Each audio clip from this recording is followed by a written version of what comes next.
சீரியல்களின் full எபிசோடுகளை Sun டிவியில் ஒளிபரப்பான உடனே எக்ஸ்க்ளூசிவாக சன் நெக்ஸ்டில் மட்டும் ஃப்ரீயா பாருங்கள். போட்டோ எடுத்துக்கிறதுக்கான ஆசை தான் இல்ல. அது மட்டும் இல்லாம நம்ம போட்டோஸ் எல்லாத்தையும் எடுத்து மத்த எல்லாரும் பாக்குற மாதிரி சோஷியல் மீடியால போஸ்ட் பண்றது எனக்கு பெருசா உடன்பாடு இல்ல. அதுக்காக உங்களை நான் தப்பா சொல்லல. தெரியும் டாக்டர், சின்னதா கூட யாரையும் ஹர்ட் பண்ண மாட்டீங்க. வித்யா, ஒரு குடும்பத்தை சேர்ந்த 3 தலைமுறைய ஒரே இடத்துல பாக்குறதுக்கு எவ்வளவு சந்தோஷமா இருக்குல்ல? ஆமா. சாரி, 2 பேரையும் கண்டுக்காம விட்டுட்டேன். நானும் ஃபர்ஸ்ட் டைம் வரேனா, வீட்டை சுத்தி பாக்குற ஆர்வத்துல உங்களை மறந்துட்டேன். அதுக்கு எதுக்குங்க சாரி எல்லாம் சொல்லிட்டு இருக்கீங்க? நானும் உங்களை மாதிரி தான் சைலண்ட் அப்சர்வரா இருக்கேன். உங்களுக்கு போர் எதுவும் அடிக்கலையே? நான் பாட்டுக்கு ஏதோ பேசிட்டு இருந்தேன். அட என்ன அது நீ இப்படி கேக்குற? போர் அடிக்கிறதாவது? எங்களுக்கு இது அவ்வளவும் புதுசா இருக்கு.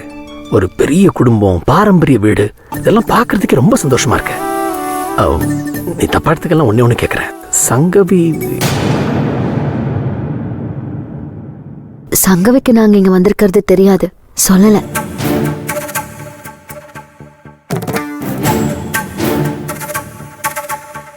அதுவும் நல்லதுக்கு தான். மறைமுகமா கூட ஃபேமிலியோட இங்க வரத பத்தி சொல்லல. ஐயோ, நீங்க வேற அரவிந்த். சங்கவி இங்க வந்தா அவளை சமாளிக்கிற மனநிலைமையில நாங்க இல்ல.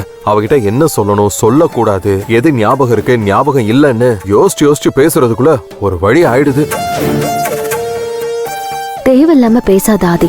அவளுக்கு தெரியாது, அவ வரல, அதோட நிறுத்திக்க. யார் யாருக்கு என்னென்ன நிலைமை ஆண்டவன் வச்சிருக்காருன்னு யாருக்கு தெரியும்? சரி விடு பவி, பொங்கலாச்சு சந்தோஷமா இருப்போன்னு ஒரு நப்பாசையில சொல்லிட்டேன். இதுக்கு போய்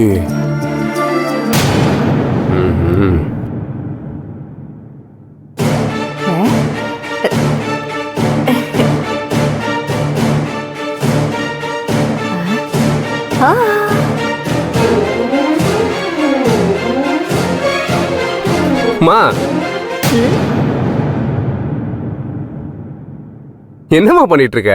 வேற என்னடா பண்ண சொல்ற? இதுங்களோட சேர்ந்து என்னையும் பாத்திரம் தொலைக்க சொல்றியா? அது இல்லம்மா, சூப்பரான மேட்ரு ஒன்னு சிக்கி இருக்கு. என்னடா?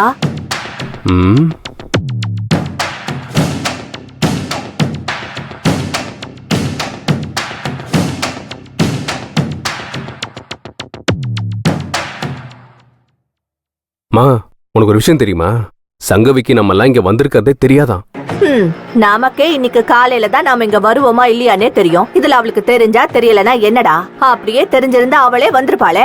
இத ஒரு விஷயம்னு சொல்லி பேசிட்டு இருக்க.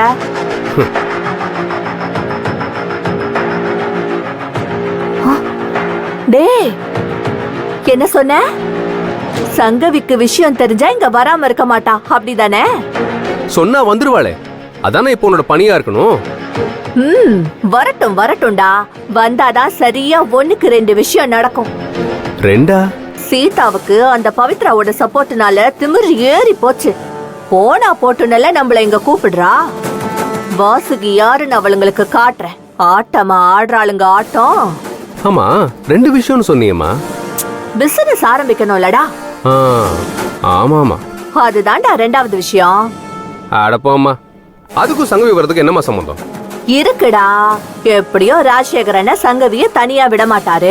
அவரும் கூடவே தான் வருவாரு. அப்படி ராஜசேகரன் வரும்போது உன் பிசினஸ்கான பணத்தை அம்மா எப்படி கேட்டு வாங்குறன்னு மட்டும் பாரு.